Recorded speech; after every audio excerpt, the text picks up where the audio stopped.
Tim Duggan, Work Backwards. The revolutionary method to work smarter and live better.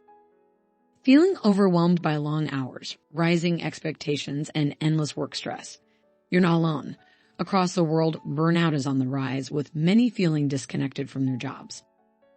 A global study even reported a 42% spike in work-related stress over the past decade. In places like Japan, the crisis is so severe that they have coined the term karoshi, which means death by overwork. But here's the thing, it doesn't have to be this way. The global pandemic altered our perspective on work, causing a blurring of boundaries between work and home life. It also showed us something crucial. We can rethink how we work. In this video, we're not just pointing out the problem. We're offering real practical strategies to help you break free from the work-first mentality. We'll explore how to set healthier boundaries, prioritize what truly matters, and take back control of your time and well-being. If you're ready to escape the burnout cycle and create a work-life balance that actually works, stick around. Let's dive in. Chapter 1. Finding balance in life's 4 key areas. Think of life as a pie with 4 essential slices: work, relationships, mind, and body. Each plays a crucial role in shaping a fulfilling life, but how we distribute our time among them makes all the difference. Work, just one piece of the puzzle. For many, work takes up a significant chunk of life. It provides financial security, a sense of purpose, and a connection to others. But while it's important, it shouldn't overshadow everything else. Relationships, the heart of happiness. Spending time with family, friends, and loved ones isn't just enjoyable, it's essential. Strong relationships ground us emotionally, providing support and joy. Prioritizing these connections enriches life in ways work never can.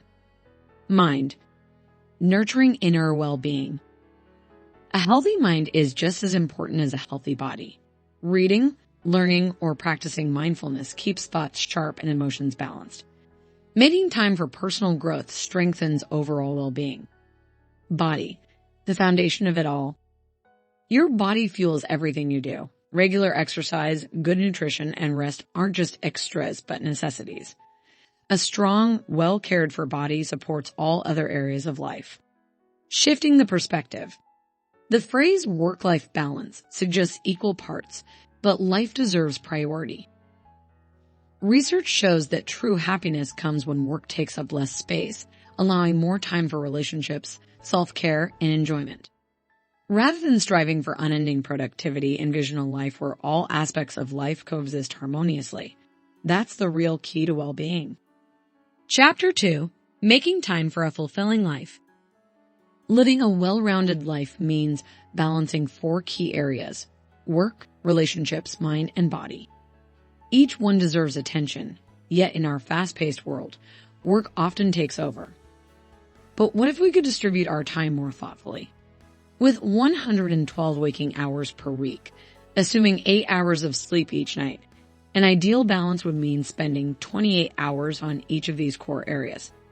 While this may not always be realistic, aiming for a more even distribution can lead to a healthier, happier life. Work, less can be more. Research indicates that a weekly schedule of 30 to 35 hours is optimal for both productivity and overall well-being.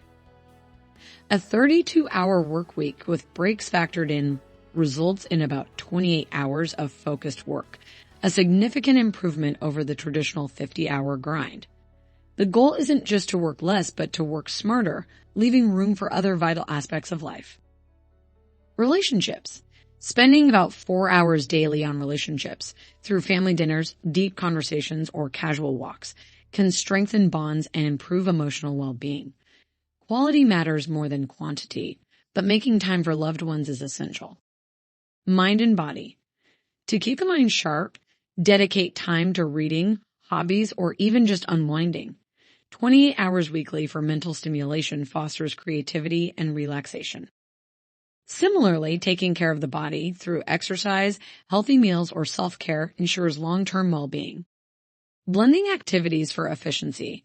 Life gets busy, so combining elements can help. Running with a friend, cooking with family, or playing games with loved ones can fulfill multiple needs at once. In the end, living a full circle life is about intentional choices. Instead of prioritizing work above all, we can redefine success by valuing health, happiness, and meaningful connections just as much. Chapter 3. Budgeting doesn't have to be painful. Budgeting often feels restrictive, but changing how we approach it can transform our financial mindset. Many of our beliefs about money, our money story, come from childhood experiences, shaping how we view spending and saving. Instead of seeing a budget as a limitation, we can use it as a tool to create a life that aligns with our values. Traditional budgeting often follows a top-down approach, set limits first, or a bottom-up method, budget based on actual needs. A backwards budget flips the script by first defining a lifestyle that makes you happy and then determining the minimum income needed to support it. Whether through a main job, side hustles, or investments, this method helps clarify financial goals and personal priorities. By aligning spending with what truly matters, budgeting becomes more intentional. For example, if travel brings you joy, prioritizing it over material purchases can lead to greater fulfillment. Including a financial buffer in your plan adds security and reduces stress, ensuring flexibility for unexpected expenses. Creating the backwards budget starts with listing all your monthly expenses across different areas of life. This exercise not only helps manage finances, but also encourages reflection on what genuinely enhances well-being. It's a personalized approach. What feels like enough varies from person to person. Perhaps the most liberating realization is that you may need less money than expected to live comfortably. If so, you can work fewer hours and focus on quality of life rather than financial stress. Budgeting, then, isn't just about managing money, it's about designing a more fulfilling life. Chapter 4. Rethinking Work. Finding meaning without the pressure. We all heard the saying, find a job you love and you'll never work a day in your life. It sounds great, but in reality, it sets up unrealistic expectations. Not everyone finds a job that feels like a passion project, and that's perfectly okay. Work generally falls into 3 categories: a job, a career, or a calling. A job is primarily a way to earn income with fulfillment coming from life outside of work. A career offers more growth, learning, and opportunities for advancement. A calling is where work aligns deeply with personal passion, making it feel less like work at all. The mistake is viewing these as a hierarchy, assuming anything less than a calling is a failure. As society shifts, more people are questioning the pressure to derive deep meaning from work. Research suggests that even in highly demanding fields like medicine, dedicating just 20% of time to meaningful tasks significantly reduces burnout. Interestingly, increasing this percentage doesn't offer additional benefits, proving that work has a fulfillment ceiling. There's only so much satisfaction it can provide. Instead of chasing a mythical perfect job, it's more practical to identify what aspects of work bring joy and lean into them. Whether it's a job, a career, or a calling, meaning can be found in small, intentional ways. Maybe it's time to tweak the old cliche, a more realistic take. Find a job you don't hate and you'll still have to work, but it'll be manageable. Work is work, but when balanced with other passions, it becomes a part of a fulfilling life rather than the sole purpose of it. Chapter 5. Finding your work style. Segmenter or integrator. When it comes to balancing work and personal life, people tend to fall into 2 categories, segmenters and integrators. Understanding which one you are can help you create a schedule that works best for your lifestyle. Segmenters keep work and personal life completely separate. When they clock out, they're done. No late night emails or weekend meetings. This clear boundary allows them to fully enjoy their personal time, leading to better mental health and overall happiness. Integrators, on the other hand, mix work and personal life. They might answer emails during dinner or brainstorm ideas while watching TV. Work is always in the background, making their schedule more flexible, which can be beneficial for parents or those juggling personal projects.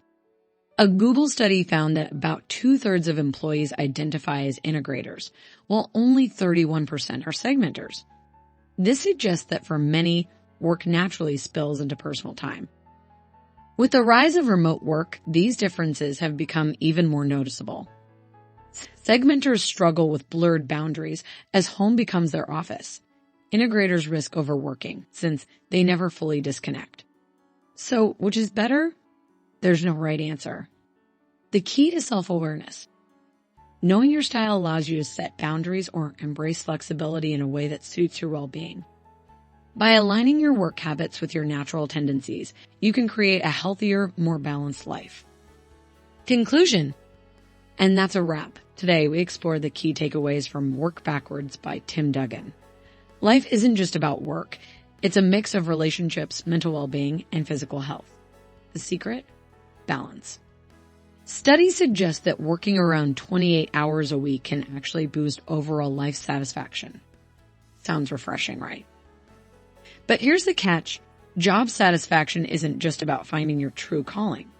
Sometimes simply engaging in meaningful work is enough to feel fulfilled. And when it comes to work-life balance, knowing your style can make all the difference. Are you a segmenter, someone who keeps work and personal life separate, or an integrator who blends the two? Understanding this can help you build a routine that actually works for you. If you found this useful, don't forget to like, share, and subscribe for more insights like this. Drop a comment below. Are you a segmenter or an integrator? Let's chat. Thanks for watching and see you in the next one.